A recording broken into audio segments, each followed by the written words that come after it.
na katika mji wa Kitengela kuna vitu vinaenda kuvunjika, kuna vitu vinaenda kuondolewa, kuna vitu ambaye zimekuzinga lazima ziondoke katika maisha yako.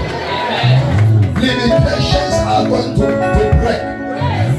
To be limited simply means to be restricted, to be resisted, and to be stopped. Nimekataa katika jina la Yesu Kristo kusimamishwa ili wakati wangu wa kufika katika hatima yangu hadi pango pa baraka. Biblia inasema, for the Lord has redeemed Jacob and ransomed him from the hand of one who is stronger than he. Jina la Bwana libarikiwe. For the Lord has redeemed Jacob. Yes. For the Lord has redeemed Jacob. The name Jacob simply means supplanter. Maana ya jina Yakobo ni mtapeli. Bwana Yesu apesi. Lakini wakati alipokutana na Bwana, limitation ikavunjika. Bwana akamraso, alafu akaweza kufanya nini? Akamkomboa katika mkono yeye aliye hodari kuliko yeye. Bwana Yesu apewe sifa. Na leo kuna mafuta kubwa ambayo itaenda kuvunja nira katika maisha yako katika jina la Yesu Kristo. Unaweza keti chini na Bwana Yesu anatubariki kabisa. Bwana Yesu apewe sifa. Na unapoketi chini hakikisha kwamba umekalia shingo ya shetani ili asiweze kupumua. Kwa sababu ya masaa, ningependa tukwambia watumishi wa Mungu, baada ya injili mwacha mtasalimiana baada ya hili. Bwana Yesu asifiwe sana. Asante sana Pastor Robert. Asante sana Pastor Zof. Thank you my brother. Thank you. I bless the Lord for you. MCA, asante sana. Tunakupenda. Basi kwa nafasi hii nataka kwa heshima kubwa kumleta mtumishi wa Mungu Bishop Dr. Peter Ole Mambura kuja katika madhabahu haya kusimama wote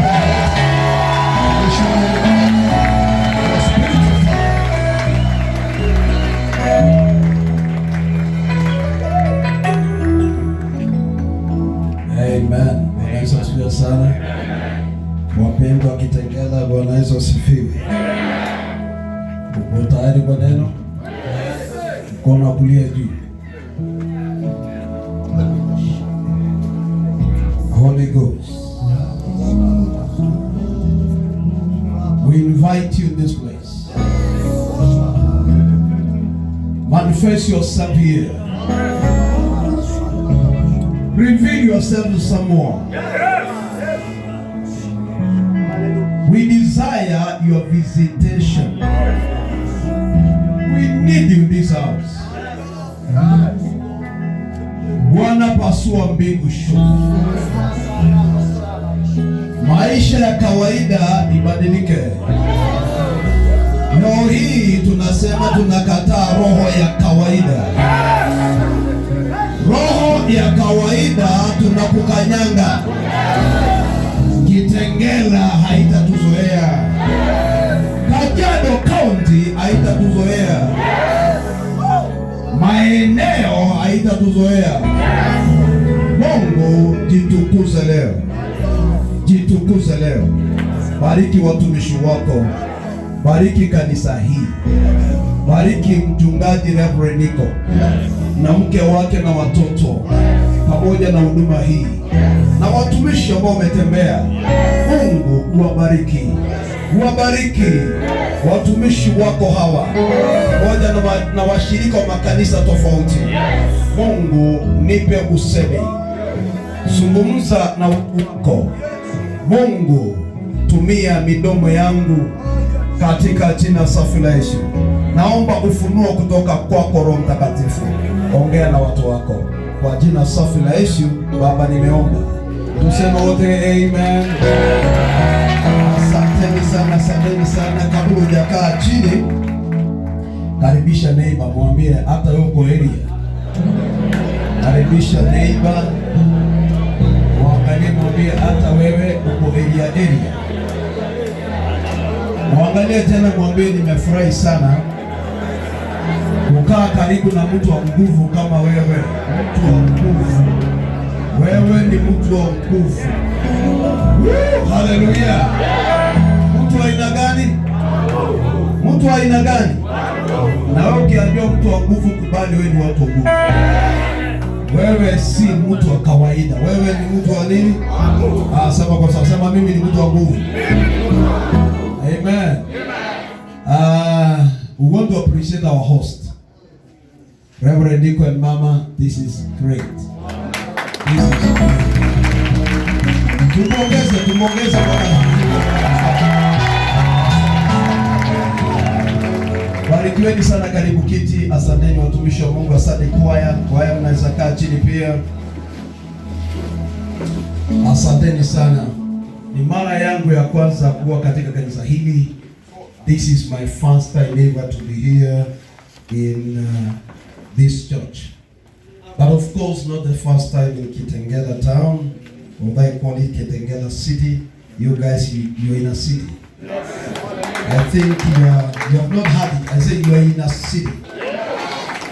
Yeah, I've been coming around to several churches here, and once in a while, not much. Once in a while because I'm too busy, but once in a while nimekimbia, nimefika hapa. Kuna watumishi tumekuja nao. Naomba tutafadhali wasimame hapa. Tumishi Ndegwa, nina Ndegwa 1, Ndegwa 2, Ndegwa 5, Ndegwa 10. Okay? These are great men of God. Mtumishi huyu ndio coordinator wetu wa Pastors Fellowship in Kiserian Town. Anaitwa Reverend Nelson Ndegwa. Amen. Mimi ndio mwenyekiti, yeye ndio coordinator wangu. Huyu ni my son mwingine ametoka Ongata Rongai. Ongata Rongai. These are men that I'm charging, I'm inspiring and influencing them to be great. Na nimewatembeza katika mataifa kidogo wapate kuwa mashujaa. Asante sana. Amen. Naomba watoto wangu wa kiroho wasimame, walio katika mji huu, wachungaji na mashirika kama wako hapa, simameni. Amen.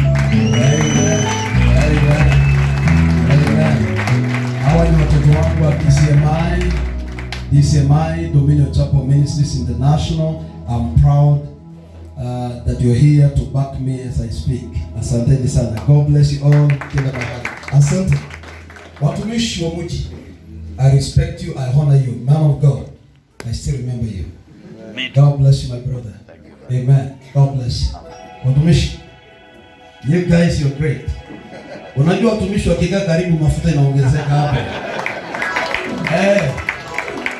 Bwana Yesu asifiwe sana. Watumishi kutoka miji mingine ambao si Kitengela wasimame juu. Not from Kitengela, but from the suburbs and all around. My friends, my God. My God. Huyu ni mtoto wa nyumba hii, alitumwa St. Ann, amenialika kwa mikutano ya nguvu sana. Ule St. Ann, tulibomoa St. Ann, si ndio? Na wewe hakuna limitation sasa. Wewe hata naona kitu inaanza kutoka. Oh my God. Nyinyi hamjui. This is my son from all the way from Namanga City. Bona. Leila mama, I love you so much. Kuna watumishi wengine wa Mungu hapa kutoka mji gani? Mlolongo. Wow, my God. Makofi kwa wapendwa wao. Asanteni sana na wapenda. Asanteni sana. God bless you so much. Kwa ufupi, naitwa mchungaji Ole Mankura. Okay? Ole Mankura is my name. I'm a father of 3. 2 boys, 1 girl. I started a local preaching, moving from village to village by foot. 50 to 100 kilometers walking, preaching Christ. Okay? Hapo ndio tulikutana na mtumishi nikitembea. That's the thing now. He's here, he's a witness. Nikatembea. Tukahubiri katika mji wetu, wanaume 5 na tai moja kwa crusade. Unabadilishana. Tai moja, wanaume 5, kila mtu ndevu kilo 5. time moja. Guys can come from far. Lakini from there, without a bicycle, we start preaching the gospel. Sasa ndio kutoka pale miaka 10 solid years ya kutingiza Kajiado district, not county. County ni ya juzi. Kachapa kitu, tukaipindua upside down. Acts 17 verse 6. Turning cities, villages upside down. Mpaka pepo ilikuwa imeinua mkia ikakunja mkia. Pepo ilikuwa imeinua mkia ikafanya nini? Ambayo ilikuwa inachukia Pentecostal movement. Pentecostal movement. Tukiambia hiyo pepo utajua sisi ni kina nani. Tukaongea na ndimi mpaka karibu ng'ombe iongee ndimi. Na madogi. Dogi na bweka mpaka nasema rabosaka. Injili Bwana ya nguvu. Bwana Yesu asifiwe sana. Lakini baada ya muda kidogo baisikeli ikaja, pikipiki ikaja, tukutuku ikaja na magari yakaja. Bwana Yesu asifiwe sana. Na sasa kwa neema ya Mungu aliye juu sisi ni wahubiri wa kimataifa. Amen. Nini? Kimataifa. Nilikuwa namwambia niko sasa nimebakisha peke yake Australia nimalize dunia. Injili. Lakini tulianza kutembea kuanzia Kisenge mpaka Kitengela miguu. Elewa hii. Nico is a witness, he was a driver, a very qualified one and competent one. Kuna gari ambayo ni yeye peke yake angeendesha, kuna mwingine. Kuna mtu mwingine angeguza na alikuwa ni mwanaume ameparara. Akija hivi unafikiri anaenda kule. Lakini Mungu amemshape ndio huyu neema ya Mungu inafanya. I'm really proud of this man. Nyinyi hamumjui kabisa. Mahali niko ametoka ni Mungu saidia tu. Na Mungu akaja. Lakini si yeye tu, sisi wote. We were just nothing, my friends. Nothing, my friends. Bwana Yesu asifiwe sana. Just the other day I was in Europe. I was in a very short kind of mission. Kutumia 9 aircrafts, changing one from another. 9 of them. Why? Is because God is a lifter. And today I feel that grace is coming here. I say again, this grace is coming here. It is by grace of God that men are lifted. I'm never proud because I know where I'm coming from. Am I talking to you? Najua Mungu atafanya kitu leo na kitendo katika maisha yako. Topic yetu ni breaking limits. Breaking limits. Ama ukitaka kuongezea kwa sababu kuna wale wanapenda sentence refu, breaking limitations. Najua kuna wale hawatosheki na kitu fupi, wanataka kuweka mpaka kamili. Breaking limitations. Na ningependa kwa sababu hii ni siku ya 3, kwa hivyo tayari injili mmesikia vizuri, na basi kwa neema ya Mungu ni vyema tusikie ili Mungu apate kutubariki. Breaking the spirit of limitation. Unaweza decorate naweka kila kitu. Listen. Every human being is born with the potential of greatness. Every human being is born with the seed of greatness called potential. Na hiyo seed, it is locked in the inside. Can I speak English or Swahili? Ama ni unajua pia Kiingereza ni mzuri kwa sababu kama kuna karoho Kitengela inakalia watu, Kizungu inamshinda. Haya, tuende pole pole. Bwana Yesu asifiwe sana. Kila mwanadamu aliyezaliwa na mwanamke ana uwezo mkubwa ndani. Very interesting. Ana uwezo mkubwa ndani yake. Kila mtu aliye black, yellow, green na white. Kila mtu akizaliwa ana uwezo mkubwa. Okay? Ana nini? Ni wangapi wanaamini hapa kuna uwezo? Hebu sema mimi si mtu wa kawaida. Nina uwezo mkubwa ndani yangu. Bwana Yesu asifiwe sana. Na inaitwa potential, uwezo wa kiungu ndani yako. Au sikiza. Isipo explodiwa you die at ability. You die at liability. Because anytime that seed is exploded, you become an asset. Unakuwa chombo cha heshima. Lakini isipotoka hiyo uwezo, isipokuwa triggered, okay, you die useless. You die ceremonial pastor and ceremonial personality. Una die useless. Lakini utakapotambua uwezo Mungu aliweka ndani yako, basi utatokea. Hebu sema kutokea. Ni wangapi wanataka kutokea? Nasema nitatokea. By force, by fire, by thunder. Sema lazima nitokee. Hebu sema amen. So kuna uwezo kwa kila mtu. Na hiyo uwezo ulio ndani yako inalipuliwa na some issues ambayo unapata. The moment you get some few things, it explode. Lakini ile kitu ambayo inakusaidia katika maisha yako ni kuhakikisha kwamba umejua what you are carrying in the inside of you. Then you begin to refuse to be what you are not meant to be. You refuse because you have known. You say amen? You have known that you are not a grasshopper. Neither are you a wild beast. You are a child of the Most High God. You say amen? John 10:10. The thief cometh to steal, kill, and destroy. But Jesus came that you may have life and more abundance. So there is an abundant encounter that you need to encounter. Abundant life. I will say abundant life. Amen. Abundant life. Shetani amekuja kuiba hiyo utukufu wako, lakini Mungu amekuja upate vizuri. Nasema pokea maisha ya juu katika jina la Yesu. Maisha ya juu. Maisha ya juu. Bwana Yesu asifiwe sana. Glory to God.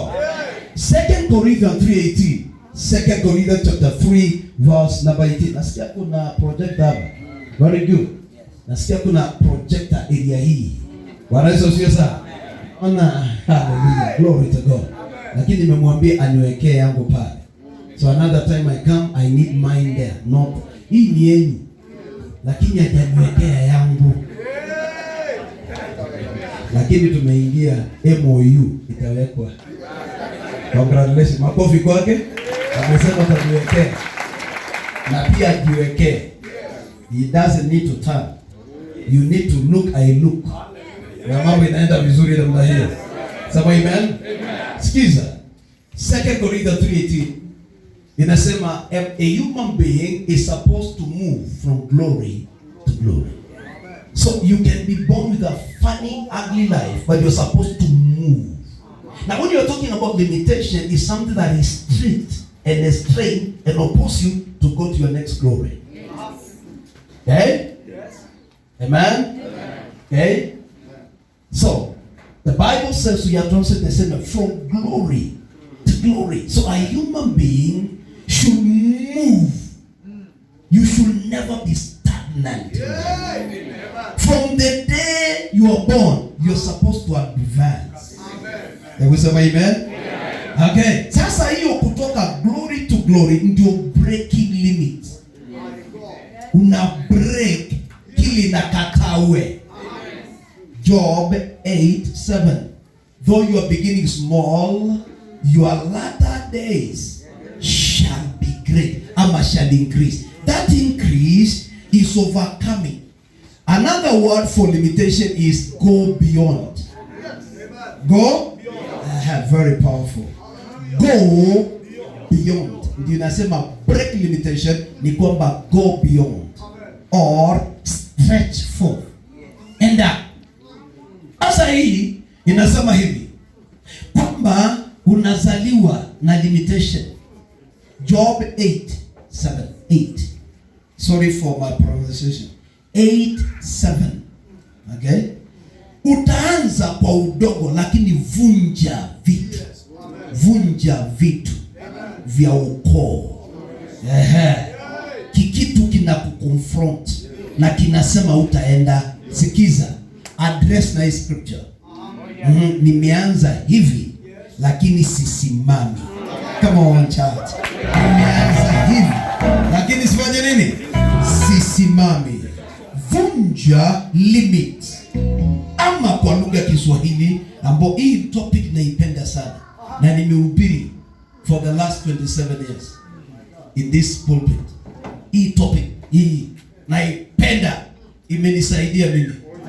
Okay? Nilipoanza kuhubiri injili 24/7, I'm celebrating 27 years of this altar. 27 years. Na hii injili hii naihubiri saa hizi imenibadilisha. Hebu sema kuondoa kipimo. Hebu weka namna hii, sema kuondoa nini? Kuondoa kiroho, kimwili, kimawazo. Hebu panua. Hiyo sasa inasema naondoa kipimo. Kuna mapepo ya ukoo wenu na Kitengela inakwenda upiti hapa. Unapimiwa kama dawa. Maisha. Unapimiwa maisha kama dawa. Hebu sema nimekataa hiyo. Sema roho ya Kitengela, hautanipimia maisha. Hebu sema tena, hautanipimia maisha yangu. Sikia vizuri. Mimi nataka kuweka point by point na nataka isi kwa roho. Because utalipuka kukataa vitu. Unajua saa zingine kuna injili na kaini na lala. Hii nataka iingie mpaka Ormogira. Hiyo sasa ni Greek. Lakini nitaelezea hiyo Greek. Bwana Yesu asifiwe sana. Kuna limitation ya kuadvance na kuna limitation ya kurise. Sijui kama umeshika hiyo. Hata kuna nini? Limitation ya kuadvance. Na limitation gani? Yeah. So there are two limitations of a human being. Progress, rise into stardom. Na shetani na mapepo wote wanakopa in effort wajaribu kukataa kupenya na kupaa. Hiyo mbili ndio destiny ya mtu. Hizo mbili ndio destiny ya mwanadamu. Ukikataa kurise, umedunishwa. Ukikataa kurise, unaangaliwa hivi. Madharau inakuwa mingi hata ufunge 40 days. Naangaliwa namna hii. Lakini jaribu rise, wanaletaka mkono hapa. From here to here. Nasema kuanzia dakika hii nakataa pepo kukushikia 6. Nasema nakataa pepo yoyote kukushikia 6. Nakataa katika jina la Yesu. Hebu salimia mtu mwambie nakataa kapepo makunishikia namba 6. Nakataa madharau katika maisha yangu. Hebu sema lazima nipae juu. Nitaenda level ya utukufu. Nakataa limitation. Nakataa limitation. I shall fly. Patia mwanadamu mwingine high five, mwambie hiyo tunapaa leo, tunapaa. Glory to God. Karibu kiti. So lazima tuelewe mambo. Nakataa roho ambayo inanipimia maisha. Leo hii nafanya introduction, kesho ni kuzama sasa. Ni intro, tunasemaga kwetu introduction huko kwetu. Lakini unajua kwenye nyinyi mmesoma. Unajua pronounce, okay? Introduction. Hadi neno nini? Nilienda kule Kisumu anasema hivyo, introduction. Introduction. Hallelujah. Ukienda Kikuyuni utajua utasema nini. Ulimi ni kilo 50. Ukija Maasaini utasikia vituko. Lakini ukivuka Ukambani mahali ndugu yako ametoka ni shida tu.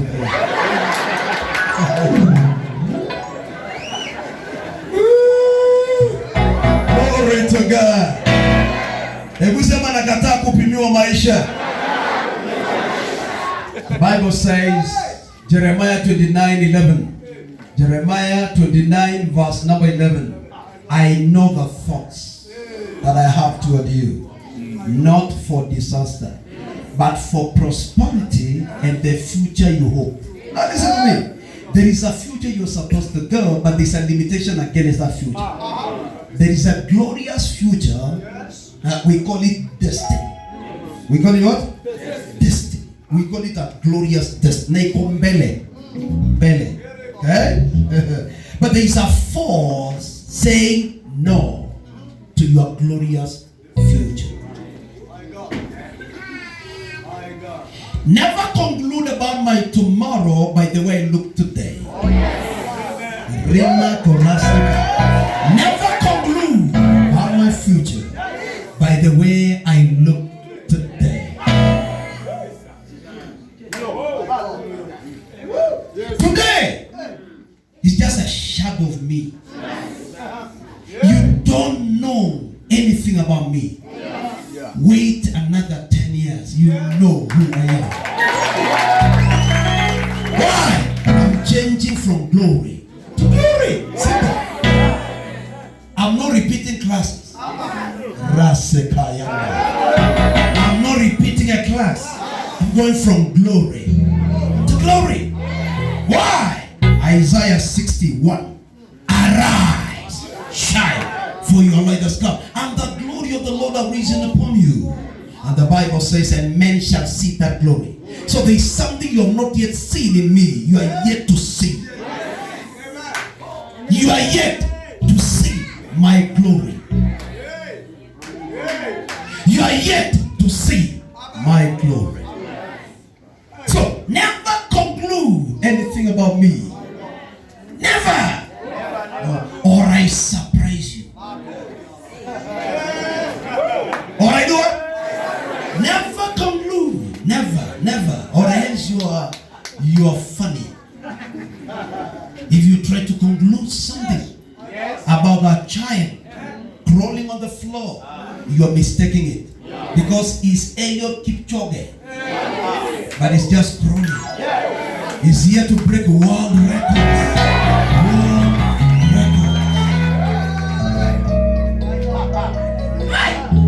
Am I talking to you? Ni wakati wanaamini wana maisha kesho bora kuliko leo. Hebu sema maisha yangu ya kesho ni bora kuliko leo. Maisha yangu ya kesho ni bora kuliko leo. Hallelujah. Bwana Yesu asifiwe sana. So kuna mambo lazima tuangalie leo ninapokupatia introduction ya ujumbe. Ili uelewe exactly what I'm talking about. You are changing from glory to glory. Am I talking to you? Na hata kama saa hizi kuna mahali umefika, bado hujaonja utukufu, bado. Yaani bado. Makanisa tujajenga.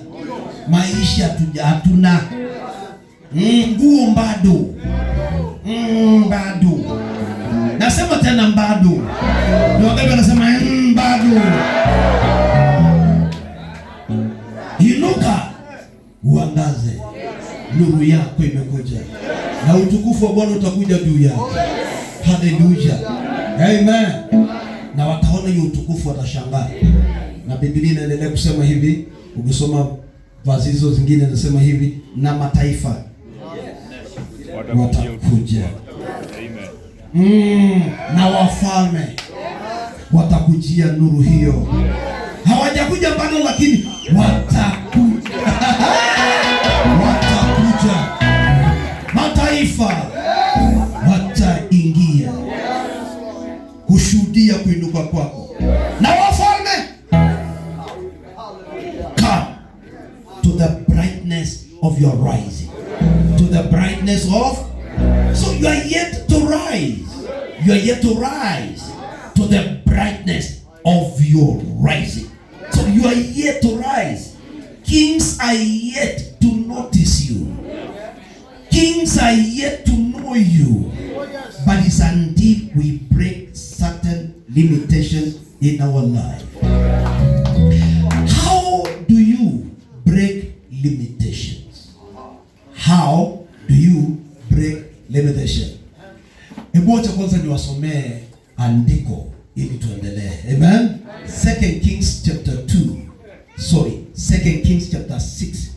1-5.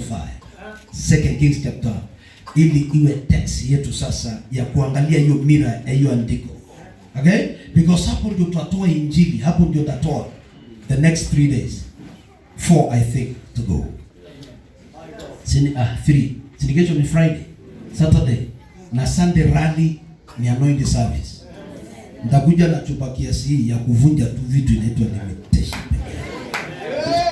Kwanza nyinyi ambao mmeshinda hapa Kitengela, ndavunja limitation uende kimataifa.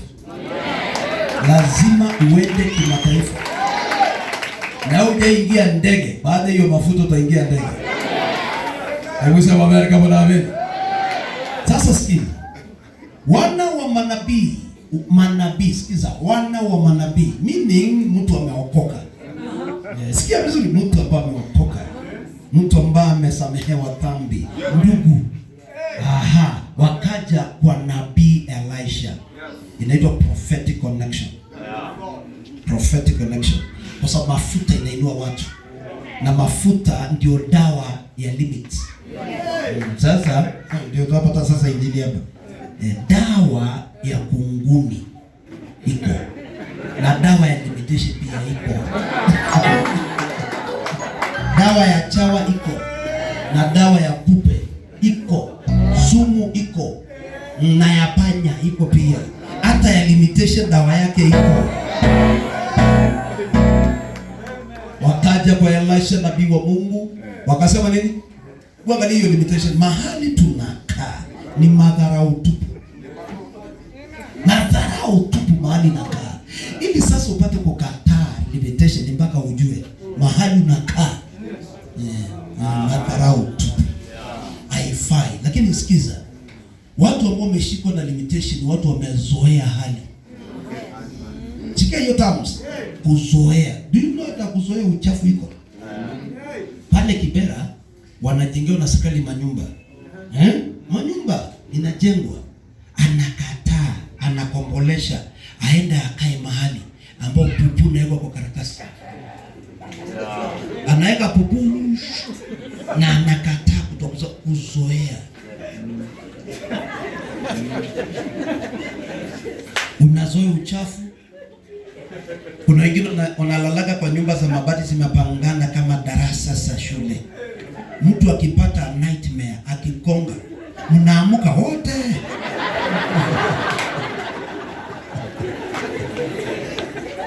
Sasa ni kama mko kindergarten.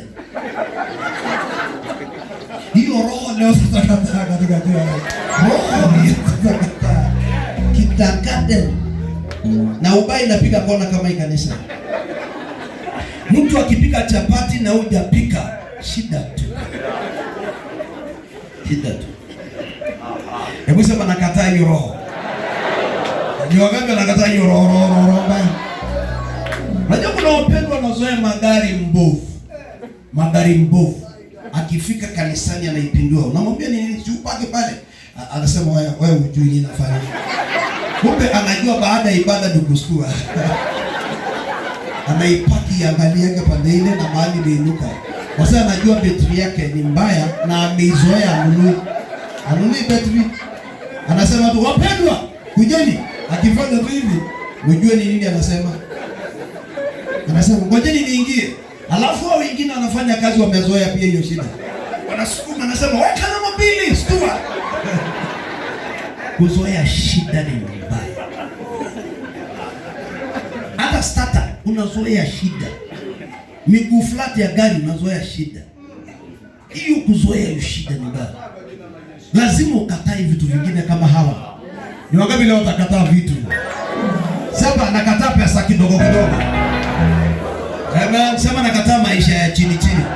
Yeah, you are supposed to refuse. Limitation is a state of the mind. Limitation is a state of the mind. So get this word. It's a state of the mind. Because you accept the situation. Instead of rebelling, you are supposed to rebel. To break limitation, you rebel. Si unaingia opposition. No, you rebel against a situation. Unakataa hali ile. Sasa angalia hao vile wanakataa. Wakamwambia mahali tunakaa is too small for us. Twende verse number ngapi? Twende endelea 2. Please let us go to the Jordan and let every man take a beam from there and let us make there a place where we may dwell. We need a palace. We need space. Tunataka space bwana. Hii roho ya kurundikana mahali pamoja ni mbaya. Ati kitanda ya mzee na mama ni 3x6. Nasema tupinduke sasa pale.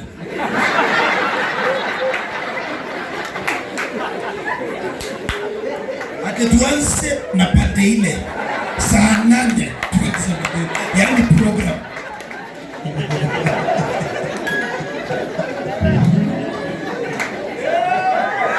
Ni wangapi wanakataa maisha duni? Limitation. Na kuna limitation mpaka ya pesa. Naingia hoteli kitu ya kwanza ni menu. Ukiangalia menu tu chai. Na lazima uandike na capital letters wajue. 10 bob. Chapati 30. Unaangalia na unasimama 5 minutes. Na waiter anakungojea umalize kusoma. Alafu mko watatu. Unamwambia tutoke hapa. It's very expensive. Na unaenda kutafuta ya 80 bob. Na unazunguka. Una waste 1 hour ukitafuta 80 bob house ya chai. Hiyo ni roho ambayo inakolea ndani. Do you know kuna namna limitation inavunjwa? Ukiingia supermarket, you don't look prices. You pick what you want. Yaani hiyo limitation imeenda mpaka uangalie prices. You pick what you want. Umepita. Kuna kupitaga. Kupita umeenda. Lakini una waste one na two unaweka. Na ni kwa sababu ya price. Alafu kwa akili una pick na kwa akili una calculate. Isipite. Isipitage. Unasumbuka kwa supermarket. You are supposed to pull a trolley when limitations are broken. Unapull, unachukua whatever you want. Alafu unakuja kwa counter. Unasema I want to pay in 3 levels. Which one do you accept? Because I'm okay. Ni cash unataka, ni M-Pesa ama ni swipe? Hiyo sasa ni limitation imevunjwa. Yaani ni kadi, ni cash, ni M-Pesa. Na umeshika simu na umetoa card aone. Ni gani? Na ikicheza kidogo unaingia kwa mfuko unasema unashika vitu. Ni limitation imeenda. Na vunja roho iko chini ya miguu yako. Ni wangapi leo wanataka limitation ivunjike? Hebu salimia mtu mwambie kuanzia leo roho ya kuninyanyasa imevunjika katika jina la Yesu. Limitation must be broken. So wakaambiwa endeni, na wakaenda kuanza job. Lakini ukisoma katika Biblia ukiendelea, walipoanza kufanya kazi ile, shoka ikaanguka. Meaning there is a lot of opposition against your progress. A lot. Akasema, alas! Master. It is a borrowed. Hebu isikia hiyo limitation? Ni borrowed acts. Hana yake. Oh, masikini wa Mungu. Hana ni kuomba. Na sijui ngaenda kumwambia mwenyewe ni na sina kitu ya kulipa. Ukiambiwa lipa. Ni kulia mwanaume wa ndefu. Limitations. Unalaani watu wakikataa kukubeba. Kwani gari ni yako? Wacha kulaani watu. Sema limitation ivunjike upate gari yako. Wacha kulaani watu. Enda na hiyo gari pate panja. Haipati shauri yako. Hiyo gari si yako. Wacha kukasa watu na kuwa mchawi hapo. Hallelujah. Mungu ipashe. Wewe uko na kasoro hapa. Seriously. Na kasoro. Let people enjoy. Wakiambiwa imejaa. Hawasukumani kama nyinyi. Ni mastarehe. Gari hiyo ni ya watu 5 si 10 kama probox yenu. Ni kurelax. Na ni ya pets. Kwa hivyo ikipita pet unakuwa kando. So haufai kuingia kwa hiyo gari mpendwa. Wacha hii roho ambayo inakusumbua wewe. Toa limitation katika maisha. Nasema tena toa limitation katika maisha. Ni wakati wanaamini leo itavunjika. Listen this. You shall know the truth. And what? And the truth shall set you free. Hakuna kitu ya nguvu kama truth. You shall know. Even me as a bishop, when I know the truth, it will liberate me. But listen this. Ignorance has got no difference. When you are ignorant, you are a slave. Kama ujui, wewe kabisa ni prisoner. So akasema, "Woi, ni kwa zima." Lakini bahati nzuri mafuta ilikuwa Elia. Uangalie mwanzo kumwambia usipige roho, mafuta ilikuwa Elia. Mafuta iko Elia. Mafuta inapokuwa Elia, usipige roho. Na unajua unapiga roho inapiga kama generator mzee ambayo ina diesel. So lazima relax, tulia. Verse number 5. So the man of God akaintervene. Now number 6. Akasema, so the man of God said, show me where it is. Kata mti pale leta. Na mtu wa Mungu agusi chochote. You are the person to break your limitation. You should cooperate to do it, not me struggling for you. I just instruct you, my sister. I just direct you. I just give you revelation. Then take action. For faith without action is dead. Ndio tunahubiriwa too much na tumewekelewa mikono mpaka kipara inatoka. Shida ni hii. It is your attitude that is limiting you. Your attitude. Oh yes. Akaambia lokate mti, lete. Akaleta akasimama, akaambia rusha.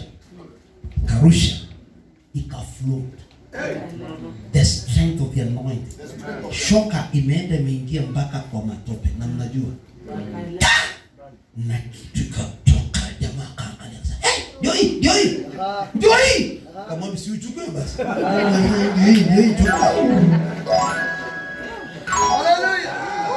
Biblia inatuambia wakaendelea na kazi ile. Wakakata ile miti. Wakaenda wakajenga hayo manyumba walikuwa wanataka, pana, nzuri, beautiful, na wajamaa wakatoka kwa limitation. Naomba leo Mungu akutoe kwa limitation yoyote. Iwe ya kifedha, iwe ya kiroho, iwe ya kikazi. Leo nasema limitation itoke katika maisha yako. Hebu sema amina kama unaamini. Ili nikuombee uje kesho. Kuna mambo yafuatayo lazima ufanye kama unataka kutoka kwa limitation. Nataka usikie. Number 1. Refuse to be stopped. Refuse to be stopped by any demon. So you must persist and you must overcome them. Refuse to be stopped. 2. Refuse a lie of Satan. Because the devil is a liar. So he can tell you you are not able. Satanic lies. The devil can lie to you. Na hata inakuonyesha familia yenu hakuna mtu amefanya mambo kama haya. Sina godfather, sina connector, sina nini, unakaa. Nani atanipa? Nani? Ndio huyu jamaa amekaa 38 years kwa kusema nimekosa mtu. That limitation is dangerous to accept the lie of the devil. Yesu alipokuja akasema don't have a man. So, refuse any voice that tells you are useless. Hebu sikia ile voice wale spies walisikia, watumishi wa Mungu. Voice walisikia ambayo inasema sisi ni grasshoppers. Na wakakubali voice ya shetani, wao ni grasshoppers. Okay. Caleb alikubaliana na wao? No. Never. Mpendwa, usikubaliana na wachungaji ambao wanaongea kuhusu Kitengela. Sema Kitengela is my city. Yes, usikubaliana na watu wanasema hakuna pesa. Iko pesa Kenya. Natangaza kuna mamilioni Kenya katika Kenya. Usikubali a lie of the devil kwamba hakuna pesa. Iko. Ni vile inaruka simu yako, inaenda kwa simu zingine na benki zingine. Nasema ukweli, masimio ukweli. I'm telling you, there is circulation of money in the air, billions of money in Kenya, circling the air, but they don't locate your phone. That's a problem. Na tabiri hiyo simu yako ipate pesa. Na shida unarukwa na pesa. Nasema kama unaamini, natangaza pesa ingie kwa simu yako katika kila nafsi. Na wote nitabirie mtu ambaye anasikia sauti ya kinabii. Kabla mwaka huu haujaisha, utapata pesa mpaka unaambiwa punguza tuweke zingine kwa simu.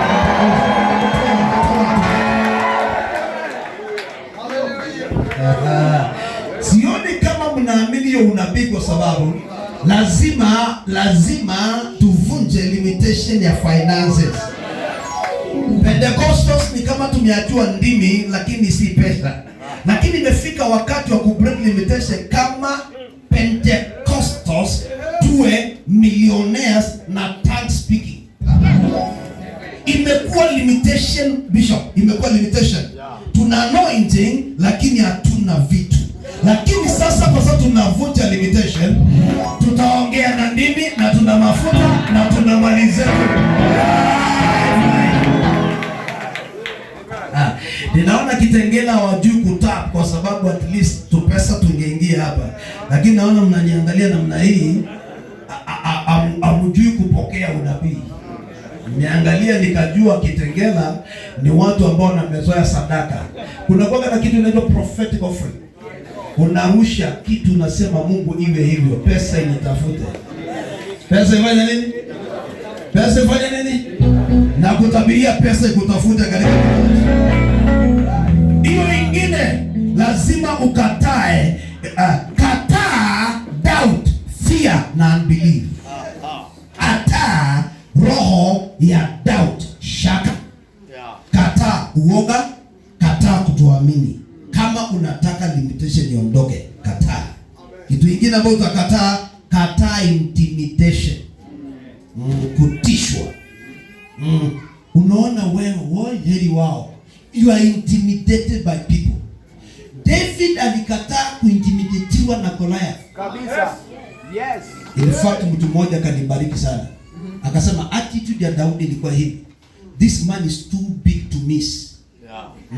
Hiki mtu uzuri kiko pana, siwezi miss mtu kama hivi. Hallelujah. Si atanikanyanga kunibonda kama ndovu. Yeye haoni kwa upande hiyo. Anaona kwa upande mwingine is too big to miss. Attitude, the look of things ndio kusaidia katika maisha. Kuna wachungaji wanazungua sasa, huko utobona wapi? Na watu wako kama njugu karanga, utobego nini?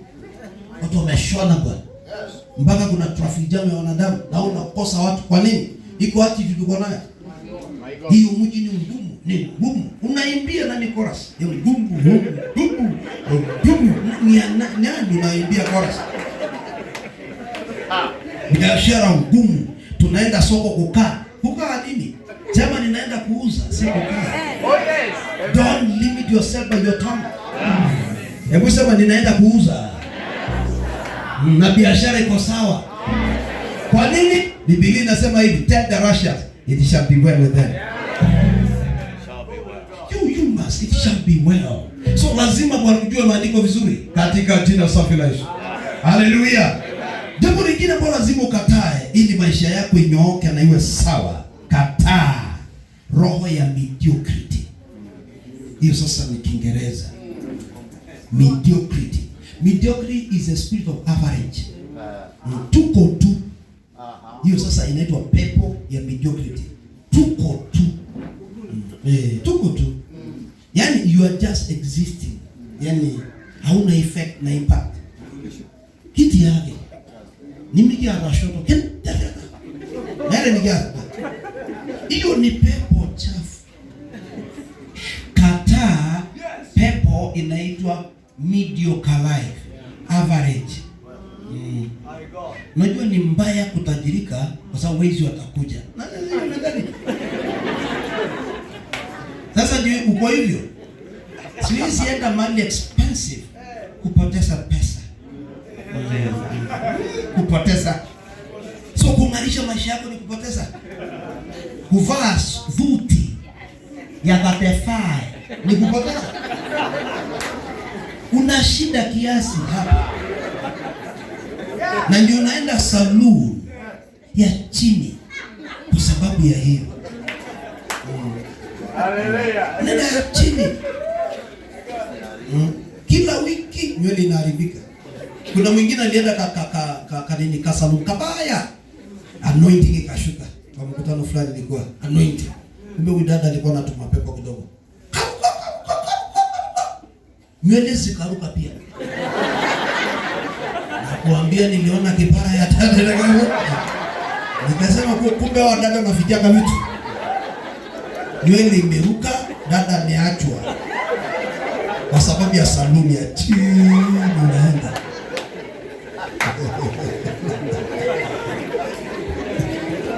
Hebu sema haleluya. Najua siku moja nilienda kununua kapoti ya kuhubiri injili 1993.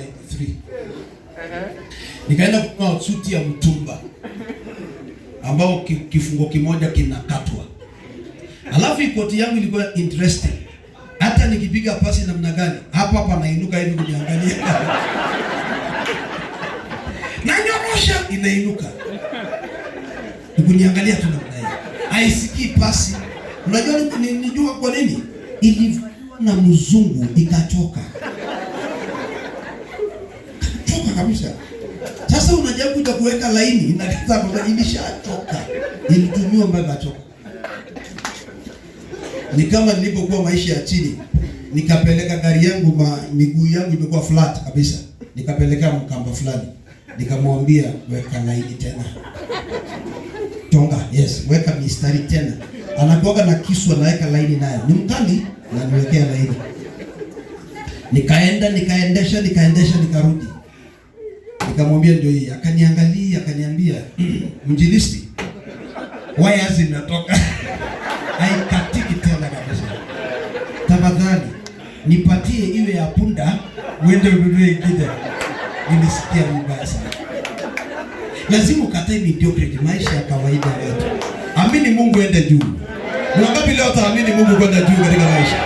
Amini Mungu kwenda juu. Level ya juu ni sehemu yako ya utukufu katika jina la Yesu. Sema nakataa mediocrity katika jina la Yesu. Kataa roho inaitwa procrastination. Hiyo ni kitu kwa mali. Procrastination. Procrastination ni roho mbaya. Ambayo inakuweka mahali pamoja for a long time. Unakaa, watu wanaenda unakaa. Mpaka unakuja kutembelewa. Alafu na unapenda kuambiwa pole. Sana. Kiambia pole. Asante. Wewe una shida nyingi sana. Usikubali pole. Kabisa. Amen. Hiyo ni huruma mbovu. Wapendwa, mimi nakataa sana na usiniambie mimi pole. Wacha kusema pole na usikubali hiyo kitu. Pole. Amen. Kataa roho ya pole. Kataa stagnation. Kataa nini? Kataa roho ya stagnation katika maisha yako. Kataa stagnation. Kukwama, kusimamishwa. Toka hore, kataa kuchelewa. Oh yes. Kataa single lady. Hata kututangazia na haumaanishi. I am single and satisfied. You are not. We know. Single and satisfied. You are not. You should fight that spirit. Yeah. Weka the day of your wedding. Sema 2020 August nitaolewa. Wanaume watang'ang'ana kuja. Lakini ukisema tu I'm okay, they will go other places.